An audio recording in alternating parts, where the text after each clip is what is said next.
Yeah, so, for those of you just waking up, Peter Doocy, we all know Peter Doocy by now, was in a press conference with mashed potato brains Biden, as H.A. Goodman likes to say, and the press conference was about the middle class and the economy, I think.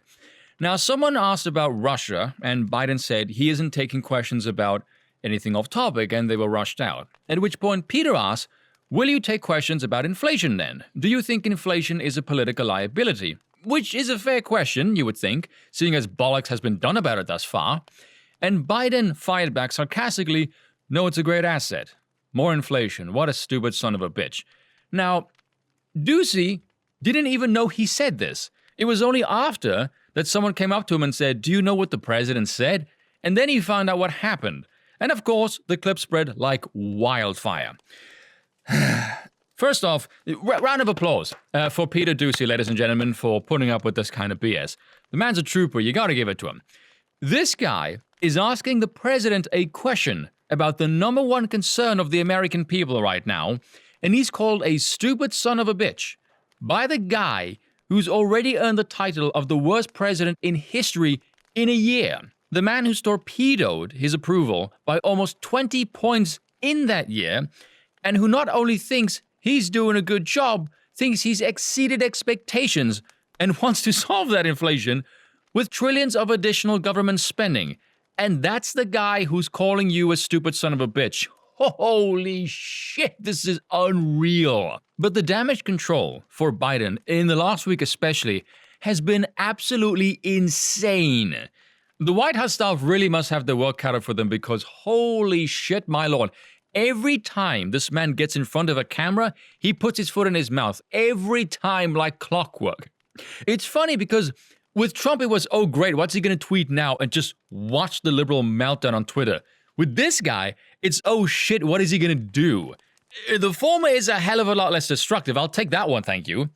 And if I was Peter Doocy, and I hope he does this, is go full nuclear mode on the White House. The next time he gets to ask Psaki a question, just ask, Biden called me a stupid son of a bitch for asking a question about inflation, which according to the polls is the number one concern for the American people. Do you think this kind of language is really appropriate or worthy of the White House? And just watch her try and dance around that. Oh, please, Peter, please do it. But the thing is, this is not the first time he's done this either. He's done this several times now, recently especially. He's done this to Doocy. He insulted the reporter for asking him about comparing voters to 60s segregationists in his Georgia speech. A couple of months back, he insulted someone for asking about Putin.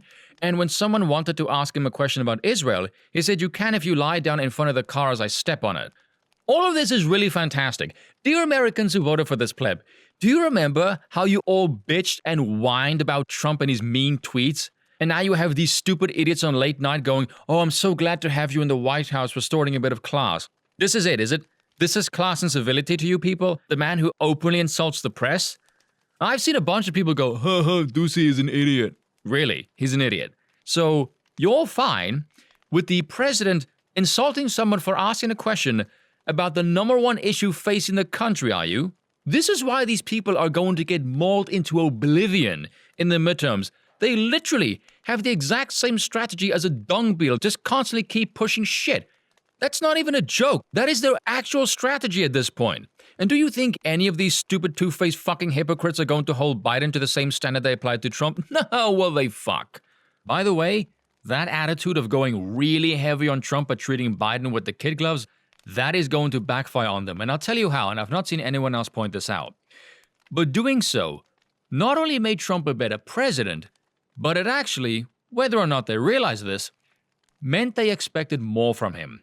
Because think about it, if you don't hold someone to any standard or scrutinize them, you don't respect them because you don't expect them to reach any standard. But if you hold someone to an insanely high-raised bar, you might end up creating a disciplined monster who actually tries to reach it. Now, by not holding Biden to any standard whatsoever, the press and his supporters are, in their own way, tacitly conceding that Biden doesn't have what it takes, and that makes him look like a pathetic weakling who can't even handle the softball questions. And Trump, by comparison, looks tough as fucking nails, so well done indeed. Now, I've seen a bunch of questions and comments about this behavior in the past, and people saying, oh, this is Biden's dementia flaring up, he's getting old, etc., etc. No, no, no, no, no. This behavior is not new. From reading articles of people that have known him for years and watching older clips, he was always like this. That, oh, Biden is this doddering old grandfather character. No, no, no, no. That is all a facade. These outbursts is what he's really like. Behind that political mask lurks a stupid asshole, plain and simple. He was always this overcompensating dickhead. Now, we have to remember something else. It was the White House that said to the press, treat the staff better and softball the president. And this is how the president treats them. You gotta wonder, how long do you think the press will put up with this abuse? How long do you think it will be before the press goes, why the fuck are we putting up with this idiot who treats us like this? We're already seeing the media starting to turn on him. And I said this months ago this was going to happen. But all of this behavior, this is going to accelerate that process. I suspect that the elites backing him are regretting it now because this investment is not going well. Their brand is being decimated with every passing day, and I imagine they are going to try and find some way of, how can I say this, taking him around the back of the shed, if you know what I mean. Now, what does all of this really mean? Well, I'm glad you asked. Now, many of you might recall a while ago there was this ongoing feud behind the scenes with Kamala Harris that Biden and Harris in reality can't stand each other, and Biden wants to oust her because she's an idiot and she needs to go. And that there's leaks about her toxic behavior, she degrades her staff, multiple people have left the communications team, putting up with her is really soul-destroying, things like that. But the Biden side of the White House has been pretty good at keeping a tight lid on the leaks, and Biden's team has been effective at keeping themselves insulated from these type of stories. Until now. So according to Kayleigh McEnany, who kept mowing down the press like a combine harvester on steroids, there's been stories with 36 corroborating sources of chaos behind the scenes. A lot of finger-pointing going on. Why does Ron Klein, the chief of staff, still have a job? Because, you know, politicians never take responsibility for fucking anything. But old Joe himself, who professed in the press that he doesn't believe in the polls, of course, why would you? It's showing you to be a complete failure and you have a massive fucking ego. He cited them well enough, though, so he does at least look at them. But in a CNN article that Kayleigh mentions, and I would love to know which one she's actually referencing, it featured one leaked private conversation of Biden that in public he may say he doesn't believe the polls. But in private, he's expressing exasperations that his message isn't breaking through, and asking, and we're quoting, why is no one seeing it? A question that makes me ask, what world do you live in? They are seeing it, you stupid bastard. Every problem that the country is currently facing only came about when you entered office.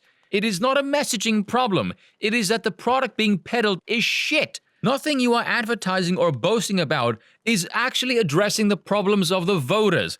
I don't know, but I would love to know. What the hell is going on in the White House? Who is giving Joe information? What he is allowed or not allowed to see?